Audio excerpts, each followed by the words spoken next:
You're listening to the Cavalier Connection podcast. Here are your hosts, Jeff Lowe, Jay Ballard, and Jack Lowe. Well, not quite Jay Ballard today, but it is myself and my dad, Jeff Lowe, here on the Cavalier Connection podcast discussing everything Virginia sports. My dad, how you doing today? It's a Friday. You're finally done with work for the week, I think. I don't think you got any weekend work going on for you. All you get to do is sit around the living room and you get to watch the Cavaliers play at the Blue Devils tomorrow. I will be working tomorrow. I'll be in at 6:30, and I should make it home in time for the start of the Virginia game. So I was not aware. Oh, no. Well, that's not good. You got to make sure, you get out of there on time. You don't want to hit no traffic in the Midtown Tunnel or by Old Dominion University to get home in time to see this game. You got to make sure you get out of there on time. Yep, that's definitely the goal. But we will we'll see if I'm fortunate enough. And other than that, just like last episode when I came on, the frustration level through the roof, computer, technology. So it's like, hey, just go with the old phone. Here's the thing is, when you look at your professional radio shows, sometimes even your professional podcasts out there, almost all of them, all these corporations, these big companies, they have this person called an engineer or an IT person that can come and help you out. I know a little bit, but I don't know enough to fix some of the problems that my dad's facing. So, hey, if you're looking to work for free, we'd be happy to bring you on to the team to try and figure out some of our IT issues here at the Cavalier Connection. But other than that, we've been having some issues. But obviously the biggest talking point, Virginia going into Duke tomorrow, playing number one in the country, one of the best freshmen, if not the best freshman in the country, in Cameron Boozer, as well as his brother, Cade Boozer. Obviously, that's the biggest storyline, but I thought before we get too deep into that, we could mention really quick a couple things happening around grounds. I don't know if you still have it on the TV, Dad, but the Virginia baseball team is playing right now. VCU on the road at Virginia, and UVA leads 5-2. I want to mention Eric Becker. He already has 3 RBIs in this game right now as we speak. He led the game off with the solo home run. That went 382 feet left center field, and then Noah Uris went 420 feet deep center field for a home run as well. But the other couple RBIs coming from Becker, he doubled to left field, bringing in 2 runners, and AJ Garcia single to bring in a run as well, bringing Eric Becker actually. So 5-2 right now as you're scoring that one. I just thought I'd mention that, as well as the fact some other things happening around grounds. Softball got a victory already today against Michigan. Bella Cabral, I really wanted to mention her name. She is homered. She homered twice yesterday. She homered again today. I believe she has 5 home runs in the last 3 games she has played. So shout out to her and the Virginia softball team getting it done against Michigan 6-2. And now they are currently playing in their second game of the day against Bucknell at Palmer Park right now. It's the Party at Palmer Invitational. They're leading Bucknell 4-0 in the top of the 5th. So a lot of fun things happening around grounds, as well as last night. I don't know I know you were not home watching, but Virginia playing against North Carolina in women's basketball was a big thing. Got a nice crowd at JPJ, number 21 in the country. Let's say this. I don't know how much you heard about that game, Dad, but North Carolina set 2 records in that game. Number 1 was UNC history in 3-point shots. They made 16 threes. They shot 67% from the perimeter. And this was the first time ever in Carolina history in back-to-back years getting, I believe it was 13 ACC wins. And so Carolina had a career day. They won by 12. So now the women's team preps to go play Virginia Tech on Sunday at home for the final game of the regular season. They're both right in the same spot of the standings, so a very big one. I just wanted to mention some of that stuff happening. We're watching the baseball game as we speak, so if anything crazy happens, we will keep you updated. But meanwhile, the basketball team, that's what everybody's here to listen to. That's what we're here to talk about. An electrifying win against NC State. Great crowd. Some great things happening. Elijah Gertrude lifted the lid off of JPJ, as well as Jakari White doing what Jakari White does. You watched that game from home, Dad. How'd the crowd sound to you from the TV? And just what are your overall thoughts on the NC State win? Yeah, no, that was outstanding. Crowd seemed crazy loud. I told you I was at the game Saturday against Miami. That's the loudest crowd I've ever been a part of at JPJ. It was electrifying. But that dunk with Gertrude, when Gertrude got that dunk, I was watching it in Mason's room at the time, and I felt like one of the players falling down. I don't even know if Gertrude looked at the rim. I feel like as he was going up, he was looking at this bench to yeah, this look what's coming. I mean, we don't have a M moment anymore, but that would be the Cavalier Connection moment of the week because my God, that dude, and this a couple weeks in a row, he has shown how much he can get up, and I'm excited for him. You know, they came off the win against Miami by 3. They get NC State at home. Some people thought maybe is that a trap game, looking ahead to Duke. Virginia knows better than that. You know, we every game's important. And they really took it to NC State, gave Will Wade quite a bit to talk about in the post game. And you know, Duke beat Notre Dame by what 40 on Tuesday, and we handled NC State by whatever we beat them by. Sets up for an exciting game in Durham. It does. We beat them by 29 points, and it's just crazy because NC State did not look bad recently. They won by 20 plus points against Carolina. Now, granted, this is a Carolina team without Caleb Wilson. They were also missing another starter as well, but still looked really good. And twice now, the first time Virginia played NC State in Raleigh, it was a domination. It wasn't even close. And I like how you mentioned Will Wade. That was quite entertaining sitting in his press conference after the game. But you mentioned Elijah Gertrude, and I'll just say, because I was there in the press area, and, you know, you don't cheer in the press section, but I got to say, everybody in there, I think everybody's jaws were dropped. Mine certainly was. I couldn't believe my eyes. I mean, my man flew. He flew to the rim. I mean, that's something you see out of Space Jam. You see Michael Jordan stretching the arm all the way from half court. I mean, he flew. He took flight, slammed it home. I mean, the bench, you would think we just won the national championship the way the bench reacted. I mean, it was incredible. But the crowd was really good. Of course, Jakari White doing Jakari White things. Every time he hits a three, I mentioned to somebody sitting next to me, every time he hits it, it seems a little extra loud in JPJ. They love seeing Jakari White do Jakari White things. And transitioning a bit to this Duke game, I think that can play a huge factor. That guy right there, Jakari White, if he can come off the bench and provide a spark, if he can hit some big shots in Cameron indoor, couldn't that provide a big spark? Yeah, I think the key for us winning is we got to hope the threes are dropping. Yeah. It's a tough game to play. You know, I've told you, I'm expecting at Duke. I'm expecting us. The Duke's gonna be in the bonus about 15 minutes ago in the first half. So we're gonna have to overcome all of that. But yeah, the shot is what's going to be key. And you know, this athleticism we've seen out of Gertrude. Gertrude doesn't his jump shot is not anything, you know, this gonna it's just not there. But I will say this. I think Gertrude can give us 7 or 8 minutes a game, especially in a game against Duke, because like I said, we're probably going to be in some foul trouble. I look at Devin Tillis, who's been hurt, and I look at Gertrude and the athleticism Gertrude brings. If Tillis is struggling to move, you can bring a Gertrude in the game and let him go to work on defense. And then a flashy play like he did with that dunk, you know, you do something like that, and we're going to be at Cameron, so you know you could shut the crowd down a little bit. Or when we're at home, it can really bring an eruption to the crowd and some emotion into the game. So I don't know. I wouldn't rule out something Gertrude. I feel like Gertrude could help in that aspect.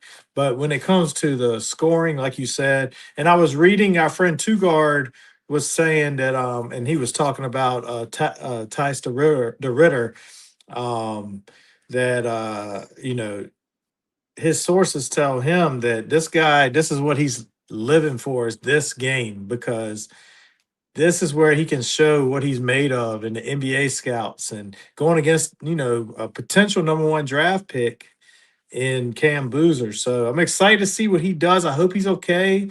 But, he had a nice rim shake and dunk himself.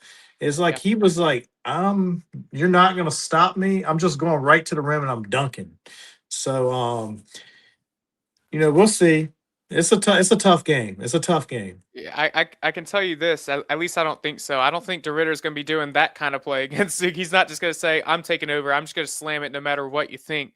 But I do think DeRitter plays such a key in this game. I mean, you want to talk about somebody who matches up well with the level of physicality that Duke has. You mentioned it to me the other day. I'm a bit worried about the whistles. DeRitter has been whistled all year long at home at JPJ. and you throw him at Durham when the crowd is loud, there's a lot of emotion involved, and you get some of those referees. We're not going to mention names, but you get some of those officials who like to run out to the middle of the court and make their call to get the crowd pumped up even more. There's some officials that like to make the game about themselves. Are And you I'm not saying talking?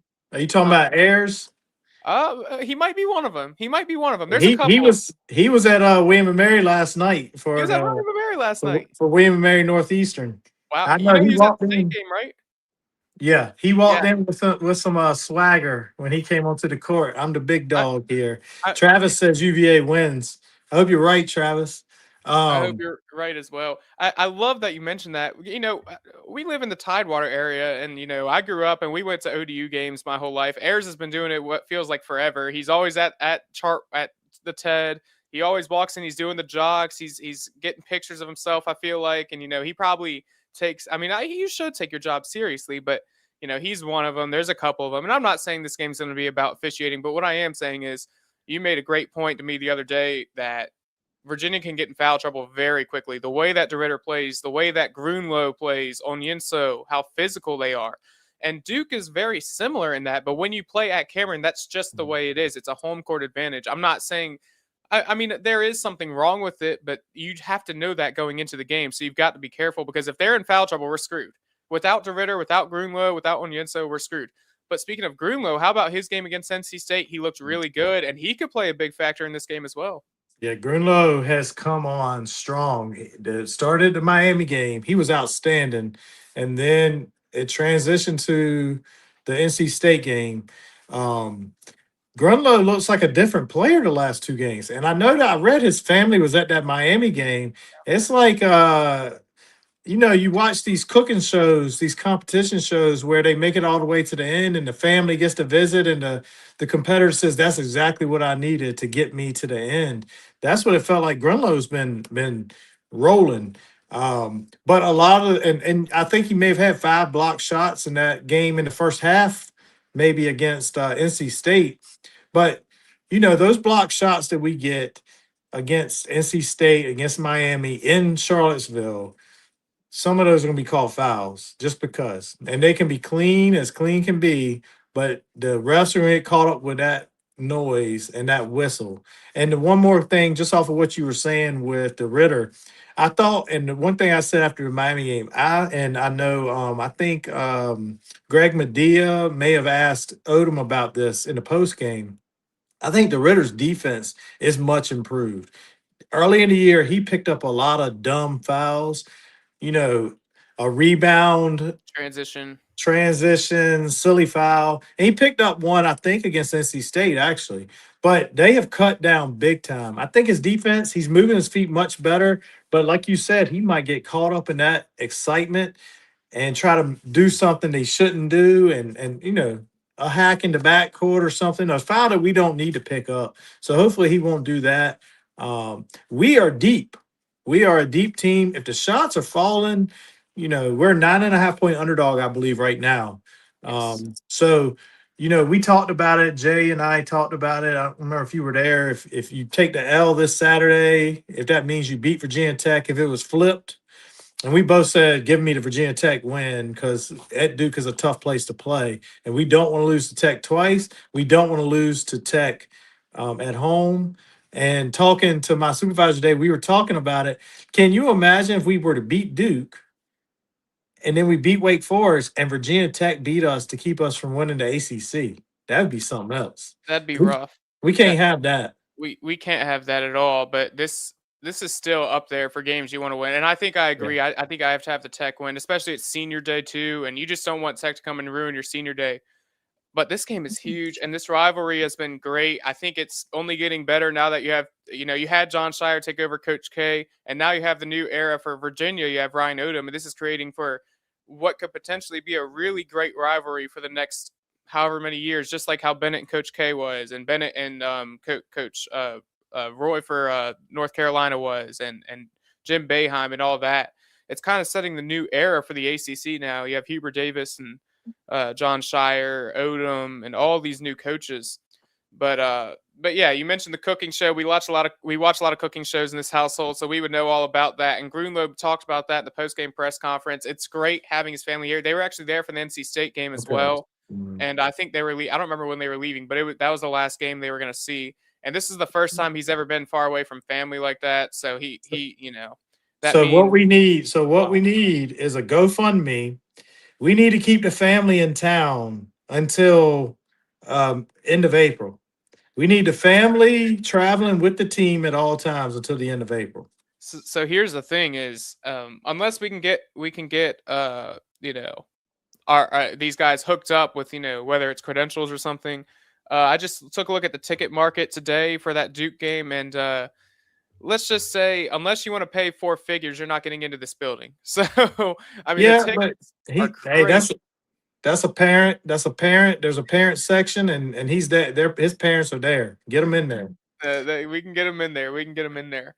A couple other factors with this, I want to mention. You mentioned Greg Medea, and I wanted to play off something Medea talked or has written about and asked about. And we love Greg Medea, by the way. The Daily Progress, he does a great job. He asked about it at the press conference. Dallin Hall has been a leader for this team. He's been almost a captain. He's great with distributing the ball. He had the shot fallen against NC State. But man, I feel like my phone is listening to me. I just got a SeatGeek notification for this game tomorrow, the Duke Virginia game. That's unbelievable. Literally just got it now. But that's off topic. But Dallin Hall has been a leader of this team. He distributes the ball. He's played great perimeter defense. And a part of it is he can only have to worry about perimeter defense because the guys behind him have done such a good job blocking shots. But he's a leader. He's played in these environments. He's played at Kansas. He's played at some of these crazy college basketball environments. So he has a bit of leadership going into that. Medea asked him about that. Can't he be such a role in this game if he can get going, if he can command the offense and defense? Yeah, just a steady veteran handling the ball, playing defense. I think he's critical. We'll see how Chance does. Chance seems like he's a big time, as Dick Vitale says, P-time or P. What does he say? Diaper dandy. No, he says diaper dandy. He's a diaper dandy too. Yeah, and hopefully the excitement. He's got to be super excited. Hopefully that excitement doesn't get him doing something crazy out there. But Chance is a guy. He's, like I said, of the guys on the team, he's one of those guys that's got this thing about him that I feel like he's like a Ty Jerome as far as he's killer instinct. And I don't think the crowd's going to bother him. He might get a little too excited sometimes, but he's a killer. He's a killer, and I think he can play a big role. About Mallory entering this game as well. And again, we've talked about this, and we can talk about this all off season. I expect him to be here for longer than a year. I expect him to be here really 4 years potentially. We'll see with money talks, NIL talks, and draft stock talks as well. But Chance is the guy you want to watch in this game. I don't know how much run. I expect him to get a lot of run from Coach Odom, but like you said, this team is so deep. You can go full 5 out, full 5 in if you really wanted to. Now, I'm not saying that's what we're going to do, but, Chance can come in. He can hit some big shots. He can shot create. He can also move the ball as well. Some of his lobs he throws up to Hugo. Now, he's got to be careful. We've noticed it a little bit more in the last couple weeks or so where sometimes he'll lob it up and we don't complete it. Sometimes it's not there like he automatically assumes it is. It's just a bit more careful about that. But offensively, he's so good, and he can stick with anybody. He can stick with anybody defensively. He's one I want to watch as a freshman going into Duke. And he's played in, even when you think all the way back to the beginning of the season at the Greenbrier Classic when we played Butler and Northwestern, both were very big game, like hot emotional games, very close games. It's a very small dance, whatever they call it, ballroom in Greenbrier. Yeah. So the crowd gets loud because it's a small room. It almost has that kind of feel to it. And he excelled so well in those moments. He shot the ball well. He can pass. So can he be an X factor for this game? I really do think he can. But it's going to be a lot of fun. I'm excited to see how he plays. I'm excited to see Dallin, how he responds. And ultimately, a win tomorrow would be so huge. You're talking about potentially winning the regular season ACC. You're talking about potentially getting a 1 seed in the tournament. As well as NCAA seeding, you're talking about 3. Could you talk about getting to the 2 seed? I don't know. But ultimately, we have to go into this thing with slightly low, maybe not low, but medium expectations. I don't expect Virginia to win tomorrow, but what we need, You can talk on this. What we need is them to look competitive and look like they belong. Yeah, we want them to look like they belong. Jay and I will tell you, in the 90s, we would go to Duke and Cameron, and all of a sudden, and we could be a top 10 team, but they would lock us down on defense. Three-quarter court, it was a scramble to score every time, it felt like. So we want to look like we belong. And we want to be competitive, and we want to win. There's one more thing that Two Guard talked about, and he says this all the time about, moments. And he was like, you hate to get too much attention on this team and a lot of interviews and stuff like that. And then all of a sudden the head might get a little bit swollen up. I'd rather continue to stay under the radar. We've been under the radar. We're kind of coming off of that. I was going into work on Wednesday morning at 4:30 in the morning. There's a college sports channel on Sirius XM, and Virginia was a hot topic. They were talking about the NC State game. They were talking about the under the radar stuff. So we're kind of coming off of that. If we were to upset Duke this week, we're off of that. We're off of that. We're on the radar. We're on the radar. We're on it. People are saying this is the game of the weekend. I just want us to play. I want us to play like we are. Play like we're a top 25 team. Play like we're a top 15 team. Top 10. I want to play like a top 10. UVA Nat Skin says, not wrong. We're definitely moving on the radar now. So I kind of wish we could be under the radar for one more game against Duke. But, there was one thing somebody else had posted on X. This is a game Virginia is playing with nothing to lose.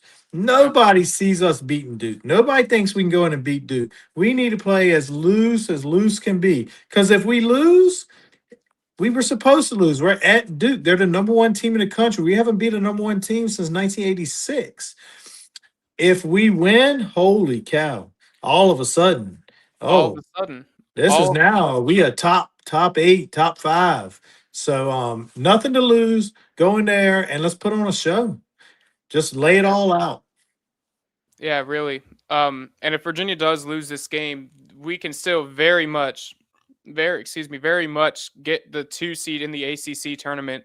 I believe the only way we don't get a 2 seed is if we drop one to Wake Forest or Virginia Tech. Then it's in question depending on who else wins in the final week of the season. But if we lose to Duke and beat Wake Forest, beat Virginia Tech, we still get a 2 seed in the ACC tournament. So we would avoid Duke all the way until the championship if we keep winning. Which, by the way, I was looking at the projected ACC if the season ended now ACC tournament. This conference is stacked right now. I mean, there is no easy matchup that would happen on that Thursday between Louisville, UNC, NC State. There's a lot of great teams, so you definitely want to have a very good seed to try your best to avoid some of those matchups. But like you said, I don't expect Virginia to win. I just want to belong. I want to look like we are a top 10 team, like you just mentioned.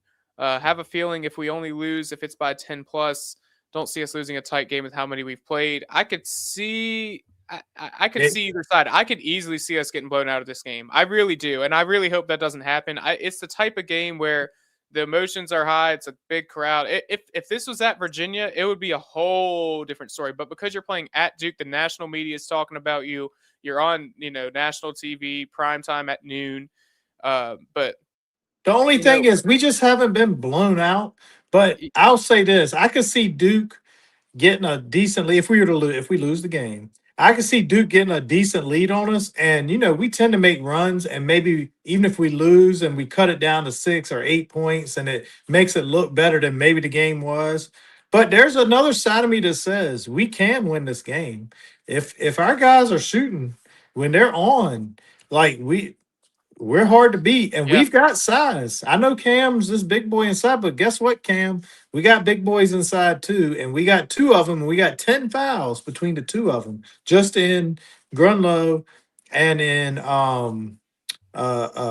Hugo. And shoot, maybe we need to bring in our walk-on big man to have a couple of hard fouls. Carter Lang, maybe he can get a couple of hard fouls to save them on foul. Pick up some slack. I don't hate the idea. That's what this game's going to come down to. If Virginia can make their shots, because we've seen Virginia when they make their shots when they're not missing, and it's a dangerous team. It's about as dangerous as any team in the country, in my personal opinion. If we can hit our shots And if we just show up to play, if we hit our shots, I mean, what I was gonna say is Virginia's playing its best basketball at the best time right now. You come off of that NC State game is the best possible game I think to come off of headed into Duke. NC State is a pretty solid opponent, I'd say. I know they have blown quite a few games now, but that's a good quality team. You blow the brakes off of them in JPJ. You hit a lot of shots. You build confidence for so many people. You build confidence for Grunewald, Jakari White, Chance, all these names, and they're playing their best basketball at the perfect time. We're getting hot right as we head towards the end of February. So now we've got Duke, and then you've got the final 2 games of the regular season, and then now you go to Charlotte. Yeah, no, it's been a great year. I had high expectations for the season. I didn't have this. Like, I thought, when the pundits, I think they still picked us 5th in the ACC, but I thought this team was going to be 22, 23 win team, and they've surpassed it. What are we, 25, 26 wins now? 26 and 3? 25 and 3. We are going to, if we just say we lose to Duke and we win, if we beat Wake, we beat Virginia Tech, and then win a game in the ACC tournament or win the ACC tournament, we're looking at potentially a 30-win season. UVA Nat skins. Read it out, Jack. Agree. Sometimes we felt outsized by elite teams the last few years, but I think we can manage Boozer and Ngomba. I don't know how I think that's how you pronounce his name, Ngomba. Yeah. But a tough mental challenge. Very tough mental challenge. Like they've got, I cannot stress enough, they have to keep their headspace right. Because when you go into a ruckus crowd like that, and the emotions are running high, and it's a big game, you're playing number 1 in the country. It's easy to commit easy, cheap fouls, or get in foul trouble early, get angry. Then all of a sudden you're playing. They're in their head, and it's very easy. That's huge for Grunewald and Yenso and DeRitter to not let that happen.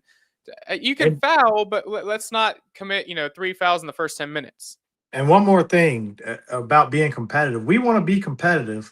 If not beat them, and I'd rather lose this and beat them in the ACC championship game. I would too. But we want to be competitive so that when we go into a neutral site in Charlotte, if we play Duke again, the confidence of like, yeah, we were right there. We were right there, and we can beat these guys. So definitely want to be competitive, and I want to win the game. I want to win the ACC championship. Let's do it. Let's do it. And Jack, where are you gonna be tomorrow for the game? Tomorrow, I am gonna be in Durham. I am making the trip, and no, I'm not paying a couple $1,000s to go. I am gonna be at Durham though. This will be my second time in the last 5 months. Last time I went to Durham, it was a lot of fun. Virginia football picked up a very big win at the time. I know it didn't result well. Last time I saw Duke play, period, that was in Charlotte, the ACC tournament or the ACC championship, excuse me. But I will be in Durham tomorrow. But you will not see me on TV. You won't see me on TV because I'm going to be sitting right up underneath the ceiling, but that's all right. I'm just happy to be in the building. It's going to be a lot of fun, but that's going to wrap us up today. I got to get to work, so we can't last this one for so long, but it was a really fun one. Go check out the website, the cavalierconnection.com. I got a new article up there talking about other things happening around grounds right now. That's what I'm talking about. The Jakari shirt, I got to get mine. I got to order one of those. They are incredible. They said they've sold over 600 of those now, Dad. That's awesome. So that's awesome.